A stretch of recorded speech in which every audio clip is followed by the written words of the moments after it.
Olá! Nesse novo vídeo sobre o processo do trabalho acadêmico, passamos a tecer considerações sobre competência.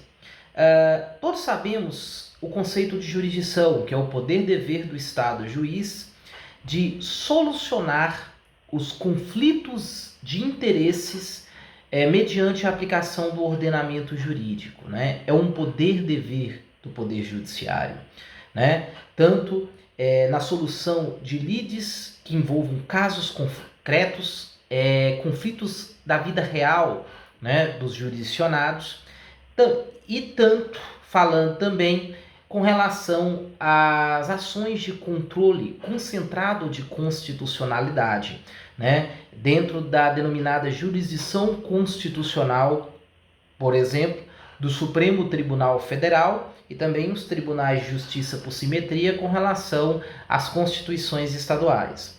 É interessante dizer, né, que as regras de competência existem por questões de política judiciária. Não é conveniente que todos os juízes e todos os tribunais tenham igual competência, ou tenham competência para abarcar todas as matérias, por questões várias, como celeridade, eficiência da máquina judiciária, né, economicidade, etc, etc, razoável duração do processo. Então, o constituinte originário e derivado, né, com as suas emendas, posteriores emendas à Constituição, e também a legislação infraconstitucional por autorização do texto constitucional, prevê determinadas regras de competência para se organizar, melhor racionalizar a estrutura do Poder Judiciário, né, legando a determinados juízes e tribunais competências específicas para tratar de temas, né, do cotidiano dos jurisdicionados. Então podemos dizer que competência nada mais é do que a fração, a porção da jurisdição atribuída a determinado juiz, tribunal, órgão do Poder Judiciário. Bom, é importante dizer que a competência ela possui princípios, como competens, quer dizer, competência para competência. Todo juiz, todo tribunal tem uma mínima competência comum, que é analisar em todo e qualquer processo se ele possui ou não competência para analisar o mérito da causa. É importante deixar claro aqui que, por exemplo, um juiz trabalhista, se eventualmente recebe uma ação penal, e sabemos que a Justiça do Trabalho ela não tem competência penal, se ele eventualmente receber uma ação penal, ele vai ter competência mínima para, prolatando uma decisão válida, reconhecer a sua incompetência e remeter os autos à justiça criminal.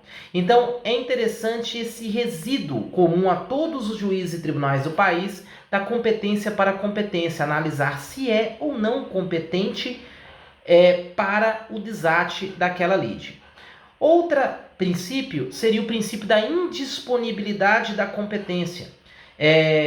Atribuída pelo constituinte a determinado órgão do Poder Judiciário, não pode esse órgão afastar essa competência. Se cabe à Justiça do Trabalho os conflitos relativos às relações de trabalho, não pode o Poder Judiciário trabalhista, a partir de certo momento, dizer-se, né, incompetente para analisar, por exemplo, determinada relação de emprego, né, determinada relação de trabalho diversa da relação de emprego. Há o livre acesso do Poder Judiciário. E em nome desse livre acesso ao Poder Judiciário, se determinado órgão do Judiciário, juiz ou tribunal, ele é competente pela Constituição ou pelas leis infraconstitucionais, ele tem o dever de acolher essa pretensão, analisar as denominadas condições da ação ou pressupostos processuais de existência, validade e desenvolvimento regular e, por fim, analisar o mérito da demanda. Bom, também temos a questão relativa ao princípio da competência implícita e princípio da tipicidade da competência. Dois princípios. O da tipicidade, muito semelhante à questão da tipicidade penal e da tipicidade das justas causas trabalhistas, diz respeito ao fato de que toda competência deve estar prevista no texto da Constituição ou no texto infralegal por autorização da Constituição, né? Não se pode criar competências desvinculadas desse fundo típico da Constituição ou da lei. Não pode se criar competências sem base constitucional ou sem base legal, né? Então, toda competência deve estar prevista, né, na lei. Aí eu falo lei em sentido amplo, envolvendo Constituição, nossa lei maior, e a lei infraconstitucional de caráter processual. Bom, essa competência ela pode ser explícita, né? Ela está expressamente prevista na Constituição, nas leis, tais quais as competências da Justiça do Trabalho previstas, né, em 8 incisos expressos do artigo 114, e você tem o 9º inciso, que é uma cláusula de abertura. Ou então, essa competência pode ser implícita ou residual, né? Isso ocorre muito, né, com a competência da Justiça Estadual, da Justiça Comum Estadual. Tudo aquilo que não tocar as justiças ditas especializadas, ou tudo aquilo que não tocar, né, aquilo que não foi expressamente previsto pela Constituição ou leis infraconstitucionais às demais justiças, implicitamente, residualmente, vai tocar a Justiça Comum Estadual, né? Nós temos a denominada competência implícita ou competência residual. O grande exemplo é a competência da Justiça Estadual Comum. As justiças especiais são aquelas justiças que a Constituição prevê expressamente as suas competências, como a trabalhista, a eleitoral, a militar, a federal, que também trata, apesar de, com relação às demais justiças especializadas, ser uma justiça comum também, mas no âmbito federal, mas com relação à justiça estadual, ela ainda tem um grau de especialidade por tratar sobremaneira dos interesses da União e dos entes da administração indireta, ressalvadas as sociedades de economia mista. Bom, quais seriam agora, né, as situações mais peculiares de competência que poderíamos falar, as questões tormentosas, né? Qual é o momento em que a competência ela é fixada, né? E aí a gente trata do último princípio aqui, que é o denominado perpetuatio iurisdictionis, previsto no artigo 43 do Código de Processo Civil, né? Traduzindo, né, perpetuação da jurisdição. Quando é que a competência ela é estabelecida, né? O artigo 43 diz, né, que a competência ela é fixada, ela é estabelecida. Sabe-se qual é o juízo, a princípio, que irá processar e julgar esta demanda no momento em que a ação é proposta, né? E qual é esse momento de propositura da ação, né? Nos locais onde há foro, né? Onde há mais de um órgão com a mesma competência, quando ela é distribuída por sorteio, distribuição por sorteio, ou quando meramente ajuizada nos lugares, nos foros, né? Nos locais, nas comarcas, seções judiciárias, os juízos trabalhistas, onde só há uma unidade jurisdicional, né? Então, a competência ela é estabelecida, ela é fixada, né? Por exemplo, a competência da Vara do Trabalho de Pirapora, ela é fixada no momento em que essa ação ela é ajuizada pelo sistema do PJE. A princípio, fixada essa competência pelo ajuizamento, né, da demanda, pela propositura da demanda, essa ação não sairá mais, por exemplo, da Vara do Trabalho de Pirapora, Minas Gerais. No caso de Belo Horizonte, após a distribuição da ação para uma das varas do trabalho de Belo Horizonte e cair na segunda vara do trabalho de Belo Horizonte, essa ação será processada, julgada e executada até o seu arquivamento. E o artigo 43 é muito claro, nenhuma modificação do estado de fato ou de direito relativa a essa demanda, né, às partes, né, ao objeto, aos elementos da ação, né, que são as partes, né, a causa de pedir, o pedido, né, importará em alteração da competência fixada neste determinado juízo. Né? E o juízo, ao produzir, ao praticar atos processuais, perpetua a sua jurisdição. Bom, há algumas exceções que o artigo 43 diz quando uma competência ela é deslocada, quando uma competência é modificada, quando houver a alteração da competência absoluta, né? Por exemplo, a emenda constitucional 45 passou a prever que cabe à Justiça do Trabalho o processo e julgamento das ações de danos extrapatrimoniais e patrimoniais decorrentes das relações de trabalho. A partir daí, a partir da emenda constitucional 45, todos os processos que tramitavam na Justiça Comum foram remetidos para a Justiça do Trabalho, né? Apesar de ajuizados inicialmente na Justiça Comum. Né? O Supremo criou um critério modular e aquelas que não tinham sentença em primeiro grau foram remetidas. Né? Neste caso, houve alteração da competência material, a matéria. Né? Isso aí nós trataremos mais à frente. O que é uma competência material?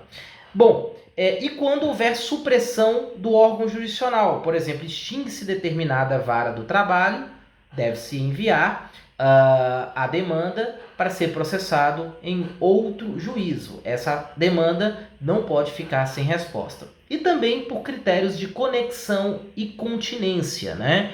Quando houver uma causa que é conexa a outra ou alguma ação está contida dentro da outra, deve-se remeter, caso nenhuma das duas ações tenha sentença, né, prolatada em primeiro grau, né, para se evitar decisões conflitantes, deve-se remeter a causa ajuizada em segundo lugar, ou seja, mais nova, para o juízo chamado prevento, aquele onde a causa conexa ou continente foi ajuizada em primeiro lugar. Tá? Olha-se, no caso do processo de trabalho, a data do ajuizamento das ações. Bom, quais seriam os gêneros de competência? Nós temos as denominadas competências absolutas e as denominadas competências relativas. As competências absolutas são estabelecidas exclusivamente em razão do interesse público. Elas não prorrogam, não precluem o momento de sua arguição. O juiz pode conhecer de ofício a qualquer tempo e grau de jurisdição. São exemplos de competências absolutas, a competência material, que diz respeito ao assunto tratado na causa. Por exemplo, qual que é a competência material da Justiça do Trabalho? A Justiça do Trabalho, pelo artigo 114, inciso 1º, é competente para processar e julgar as lides decorrentes das relações de trabalho, né? Onde há prestação de trabalho humano, prestação de serviços humanos, ou seja, prestados por pessoa física, né? Nós vamos destrinchar isso melhor lá na frente, tá? O assunto é o assunto da causa. Se for uma lide civil, uma lide que envolve relações familiares, né? Justiça comum estadual, né?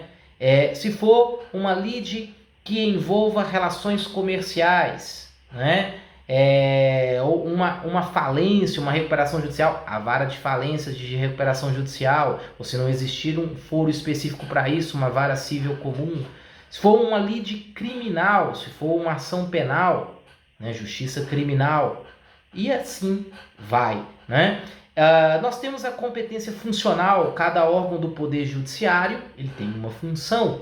O juiz de primeiro grau conhece normalmente as lides em primeiro lugar, né? É normalmente o local de entrada das ações, a discussão das ações em caso concreto. né? Ele tem a sua competência funcionalmente pela sua função estabelecida. Já os tribunais normalmente, não somente, mas normalmente, são órgãos recursais, então eles têm uma função específica de serem órgãos de revisão, né, de fatos e provas, as cortes de apelação, e somente de direito e jurisprudenciais, as especiais, e constitucional, o Supremo Tribunal Federal. Cada um tem a sua função que não pode ser usurpada pelo outro. E por fim, a competência em razão da pessoa, ela é estabelecida em razão da qualidade de determinada parte presente no processo. Exemplo, são os foros por prerrogativa de função, também conhecidos como foros privilegiados, ou também a competência da Justiça Federal, estabelecida em razão da pessoa da União presente na lide.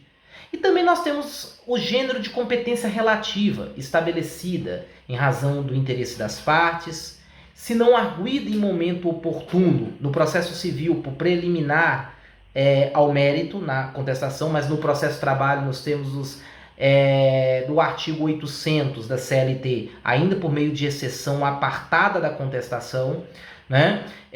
Ela preclui, prorroga, né, esse juízo convalida, né? Esse juízo inicialmente incompetente convalida, né? E tem um momento próprio de arguição, caso contrário, prorroga-se, o juiz não pode conhecer de ofício, né? Esse tipo de competência relativa, o gênero de competência relativa, porque ela é estabelecida em interesse das partes, né? Ressalvadas apenas algumas exceções em nossa legislação processual nacional. Bom, é importante deixar claro aqui, nós temos dois critérios. A competência territorial, né, que é estabelecida em razão da distribuição geográfica da competência, né? A competência territorial trabalhista é estabelecida em razão, via de regra, do local da prestação de serviço do empregado, e a competência em razão do valor da causa, muito típica dos juizados especiais, né, cíveis, tá? Juizados estaduais, né, até 40 salários mínimos, os juizados federais até 60. Na Justiça do Trabalho, trabalha com os critérios de competência material absoluta, competência funcional absoluta e competência territorial. Gente, até a próxima!